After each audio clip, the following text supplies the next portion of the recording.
media. Atelenata Modube, Alafu Mamos.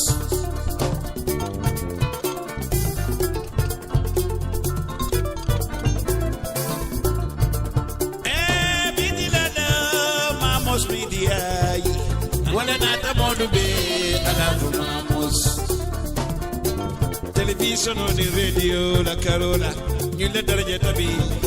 Morka, you the winning.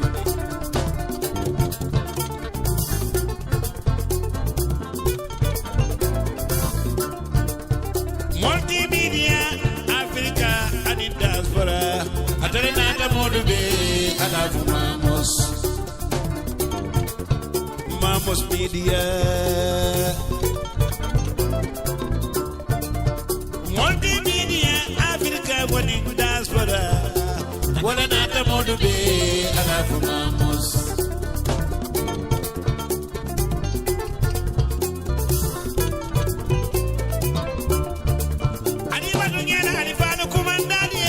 Media, Atelenata Modube, Alafu Mamos. Nene Bojan Sangarango, oh Nene, Afanabe Oslo, no. News review, you live on Mamos Radio. I'm your host, Rohi Konatige. Welcome to Gambia Today News Review. Listeners, you're tuned into Mamos Radio on Mamos Media. It is Tuesday, 12th of January, 2021. I am NENEH with a review of the nation's top headlines. QNet debunks questions of its legitimacy.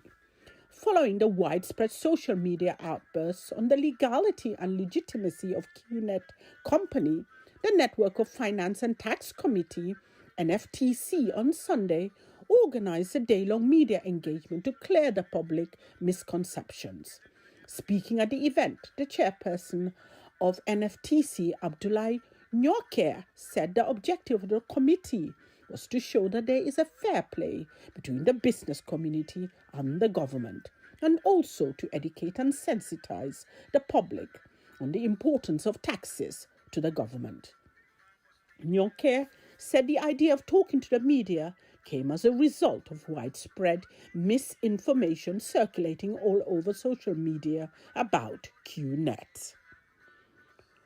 Deadlock remains over contentious provisions in the draft constitution despite progress in several areas. The Gambia government went away with a mixed bag of results from the latest round of negotiations on the draft constitution, chaired by the former Nigerian president, Goodluck Jonathan, inside sources told The Standard. In September, Gambian lawmakers rejected a draft constitution to replace the 1997 constitution. About 31 National Assembly members voted in favor of the bill, while 23 members rejected it, depriving it of the two-thirds majority threshold required to pass it. The Gambia government then controversially turned to mediation specialist and former Nigerian president Goodluck Jonathan to find a consensus on certain changes in the draft with a view to sending it back to the National Assembly. Witness says a state fabricated case against ex-police boss. A staff of the National Intelligence Agency has on Monday, 11th of January 2021, informed the Truth Commission that the charges levelled against former Inspector General of Police Ensar Baji Jesus were bogus because they were fabricated by investigators and the Director of Public Prosecutions at the time. Mr. Omar Cham said he was born 50 years old and he is residing in Kunkujang, Kombo North District, West Coast region. The witness said he joined the Gambia Gendarmerie in 1991 and after completing his training, he went to Turkey for training. He said he was part of the first that was sent to Turkey for training. Government under fire over EU good document practice. The spokesperson of the Gambia Refugee Association Europe branch has revealed that the Gambia government is relying on the EU good document practice signed by the Gambia government to accept deportation of her citizens from Germany. In December last year, a batch of 22 Gambian citizens were expected to be deported from Germany, with the flight later being delayed after it failed to secure a landing permit into the country, with a flimsy excuse from the Gambian authorities that President Adama Barrow, who was supposed to sign the landing request papers, was not at State House. Yaya Sonko told The Point in an interview that a refusal by the Gambian government to accept his citizens after signing a deportation agreement paper is baseless, revealing that the European Union, EU, and the Gambia government had agreed on a signed EU good document practice to accept deportation of Gambians from Germany. Quote, in 2017, the government of the Gambia and the EU had signed a deportation agreement in which 50 Gambians were to be deported every month, unquote. Mamos Media Radio listeners, thanks for tuning in.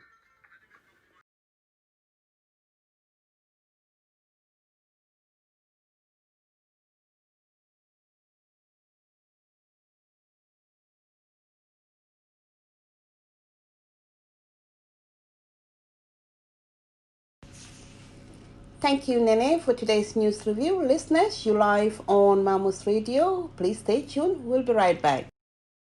We'll be back with the Mandinka news with Lamin Maro. Assalamu alaikum badingulu mbali konten dunta albayla moy kan mamula radi gumballa kondalta ka kibaro min futandali wato wati abela ne mena do kulu kana wol kono tridigam la kafuba mba fale alabar ka bake albayke kande amenna ka fola nyaton kulu kata ka fodingulu Gambia pantala be betentula ani Mamos Media nena on Mamos Media Foundation no me Gambia fanan be ka fodingul kontrona era nyaton kulu ka fodingul be doku kendo mena Gambia be tentula be jayila anina doku lan be Gambia pantala mba fale alabar ka bake alla ke kande ala semen ka do ngadun kibaro nyu fonto janin ka do kibaro nyu fongo kono se Ustaz Esa Dabo mea lonko ni watulu atalekada GSIC Gambia Supreme Islamic Council ya teletombong ni watulu purkake nyaton koti ni watulu kono mbo kibaro futandalma and His Excellency Honorable Usenu NM Dabo ayala niku ya yitandi mea lonko ni watulu ko IEC mea lonko kafume matra ka karte feulu kisebe Gambia ye men kuma ka bi ko be katre fe nyin iba ka registration nyin ke iba stop la follow kantu iko ye batalu soto me alonko ime wolu mafa mbo fanan futandalma ani Gambia ka fuba men fanan lota pour ka sire fenglu ke ton Gambia wol fanan ko ni watulu ibe mo nyini kan me alonko ya tumi ka daketa ka drogo ka afero to dunna Gambia ka fme banta keta mbo kibaro nyu fanan futandalma anun Gambianul fanan kema baye la ni ko yanyi tandi ko ni watulu ko e drug memuta Gambia e la port nyinto e ka sembo watale nyin keta me alon ko ay mojuma balu ni ko ane kamfa ni arjumata mila jamali la kachanyi ni la ni ko yanyi tandi wol kono men keta one Sheikh Njai e ko me alon ko container na tatul to yala bariyata mutale mbo kibaro nyin fanan futandalma an BCC men keta Banjul City Council e la mayo nyin normalan ko o fane yala kuma wosi futandi President Adama Barrow la pour Gambia port ni pour ka afanunde nyame kantonyu watulu jebe alhalo mento e kama nyang wala ne daniroke pour president ni si crossirike pour ka je fanunde pour dogo ni si sonia mboki baro fanan futandalma zemen kadu ngadun kibaro ni fango kono se Ustaz Esa Dabo mea lonko atleketa president kutoti menketa Gambia Supreme Islamic Council atleketa la president design ate Sheikh Ustaz Esa Dabo ko mole mea lonko alonta bake ni nata dino la karola ngani watulu ya talo tombong pour ke nyaton koti membe kala Islamic Council ko nyin keta mea lonko akachanyi meta pour ka ko nyin ke afutani temboto me alon ko ay men jo sey wala mu alhaji muhammad lamin touré atel sayta o nota ina rakarte fawni ke biri le bemba nyinke cheikh alhaji esa dabo ate carte keso men soto tan sey anin kononto cheikh muhammad lamin kante ate carte keso tan anin kilin soto cheikh chorno dabo carte keso lulu molumbe benta pour que carte fa o nyinke e kafulu men bendi atara fo keme anin lulu nyinolu ya be tombo nan gambia la fanalu beto wala ma beta pour que carte fa o nyinke kamo tombo me alon ko wala be kala gambia shopping islamic council la nyaton ko nyente ke wal gunna min fatandalma wala mo mamos la mediate His Excellency President, His Excellency Usenu NM Dabo mi alon ko atlemu UDP la secretary anu atlemu kafunyi mfana nyatun koti memu UDP ti enyi watu ala niku ya nyumfutandi menkera International Independent Electoral Commission IEC pour ye bayro menke ko carte kesolu waran carte registration menye dakana Gambia pour ni carte final amekala 2021 e ko ya alonde le follow ani ma wadi fo watu menne alon ko e nyanta ka akumase kotake e kuma alon nyanta ka datenu nyin karo men bakono atiltan ani nan la nyanta ka kumase ani UDP yenyin ko nyin ya bay nyato me ya lonko kafuko ya lanin lablul mena ani woshel men yitandi itulma usute woto nabo nyama ibe memfolay ware be memfolay pour e fintinan yana fumule muneba tinna iko ite carte registration men nyanda kake iko ta kala no iko ka bay ka ben tembo nyumento e kamantani silola e kontolbe ya lonne anu ngalonne ko ye wato sotole amantra comme wato le dugure wato la biri serngol tumoto e man fenke wara man kukere fo ina fota fofuta en tembo nyimmento e kana fomole ko e bata do mandina soto memba atina ko ite do ko nyin ita kontendila no e komo kuteme ya lon ko ita tala e ko nyin itole men banke ko tamaranu waran do ku rangulu men ya lon ko wala ka ba itandi la puru do ko nyin si sone no nyamen e man mol bonde kalama ani be lafira le pour e fintinan pour kana a 5 ans waran ka fomole pour ka senendi patil men be Gambia pour e fintina yena ya senendi e mone batina registration no yinde continent la no anu Mamos media wala kibaro nyim fanan safe anu ko fanan Gambia ye kafubame londi me ya lonko wala be maralin ka korsiro ke sire fengulu la Gambia banko nyin kan e ko nyu watolu ye mutaroke men keta na poti ko kentenalu men nata ay sire fengulu dundi me ya lonko ni ya kasabe abita Gambia kodo billion nani alin talante ni ya drogo nyimme ya muta ni ya wafi akodo mbita kanya na menfe bar kafol membe lorin pour kanyin sira fengulu tanka waranka korosiri kala Gambia e konyi watali ba monyini kan miya lon ko ka faye banta keta e ko Gambia no le mbar français la kayto le babulu e ko ya tumi ko adaketa pour kanyin sira fengulu ka fero to dunno Gambia ni ya lon ko ya wafe abita kanya la Gambia ko do billion nani anin talante ni ya fenke e konyi mi ya lon ko ya tumi e kay cocaine mi an ka drog jawba ay men dunni nan aya dunni no Gambia port la kana banjun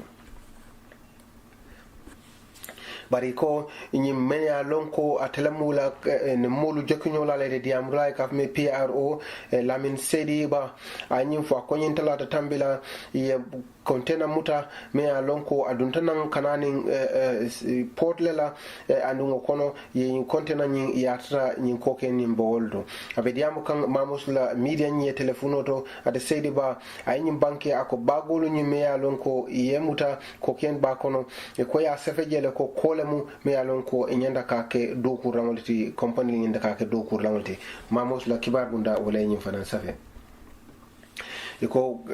Gambia lolu mo jama men ya lonko ela ni ko ya yitande anila dusula balia ko nyi watolu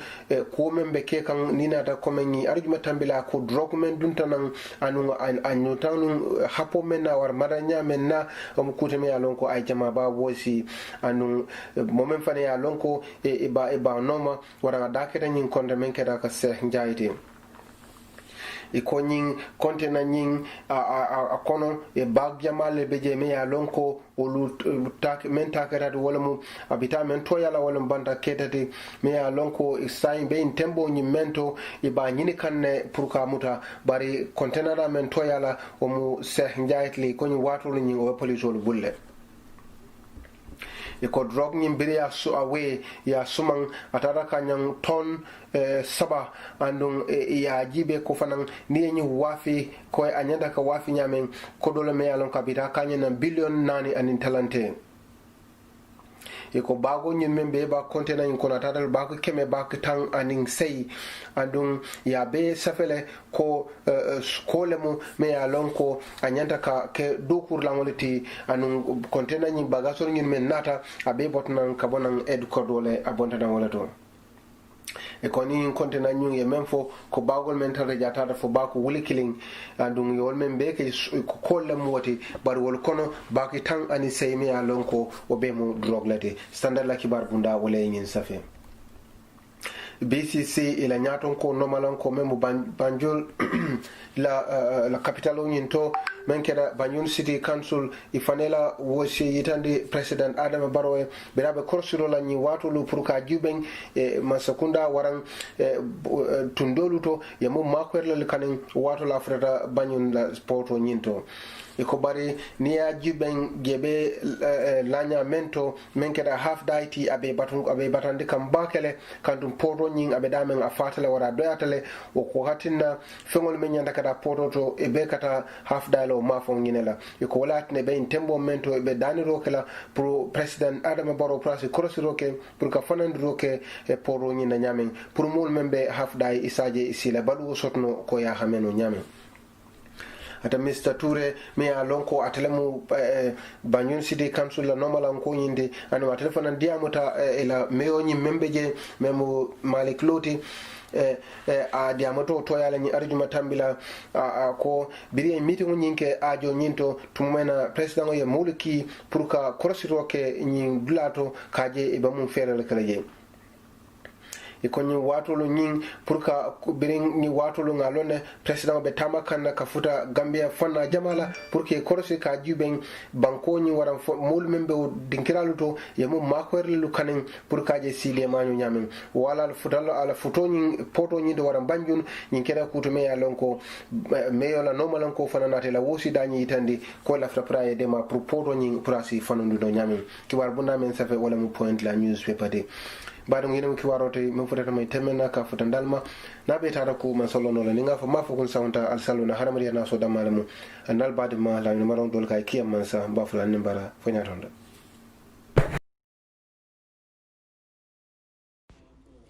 Thank you, listeners. That was the end of tonight's news review and commentary from the Mamos team. From my co-hosts, NENEH, Lamin Marong, Serpa Asanbajan, and Suleiman Dabo, I'm your host, Rohi Kunatige.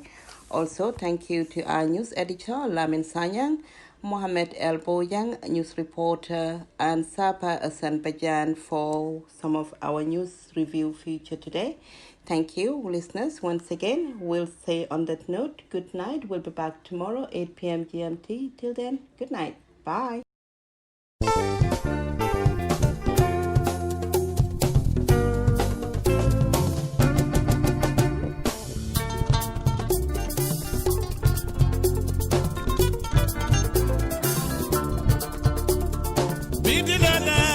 Mamos media,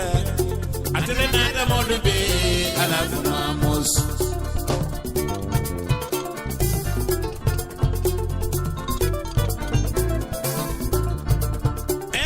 Bidilada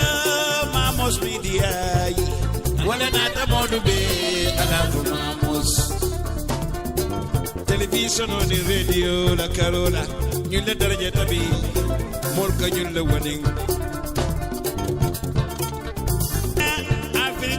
And in diaspora, atele nada modo be ala Mamos.